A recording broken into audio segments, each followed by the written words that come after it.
वल्लाह सरसों के तेल के इतने फ़ायदे हैं, इतने फ़ायदे, इतने फ़ायदे, इतने फ़ायदे, और कोई 10-12 बता देता हूँ। सबसे पहला फ़ायदा, ज़िंदगी में कभी आपका खून गाढ़ा नहीं होगा। ज़िंदगी में आपका खून कभी, अपने घर जाओ, जहाँ खाना पकाते हो दीवार पे हाथ फेरो, हाथ पे क्या आएगा? कुकिंग ऑयल आएगा। एग्जॉस्ट फैन किचन का जाके उतारो, उसको साफ करो, उस पर क्या जमा होगा?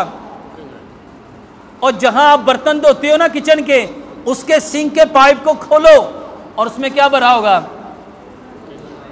मेरे मोहतरम भाइयों बताओ, कुकिंग ऑयल दीवार पे जाता है, एग्जॉस्ट फैन पे जाता है, नालियों में ज़्यादा जाता है या आपके अंदर ज़्यादा जाता है? अंदर का सबसे ज़्यादा आपके अंदर है। और आप सब लोग खून को पतला करने की दवाई खाते हो, तो आप क्यों ऑयल क्यों नहीं बंद करते? सरसों का तेल जिंदगी में कभी जमता नहीं। और बड़ी बड़ी भैंसों के, गाय के पेट खराब होते थे, सियाने क्या देते थे उसको? क्या देते थे?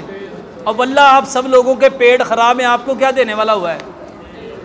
और तेल लो, सरसों का तेल, जिंदगी में कभी हार्ट अटैक नहीं होगा, कभी फालज नहीं होगा, कभी मिर्गी नहीं होगी, कभी गुर्दे फेल नहीं होंगे, कभी आंखें कमजोर नहीं होंगी, और जिंदगी में कभी ब्लड प्रेशर नहीं होगा।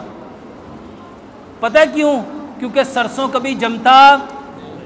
और उससे बड़ी बात सुन लो, ये जिस चीज़ में सरसों को डाल दोगे उसको जमने नहीं देगा, उसको जमने। और उसकी जिंदा मिसाल आपके घर में पड़ा हुआ अचार है।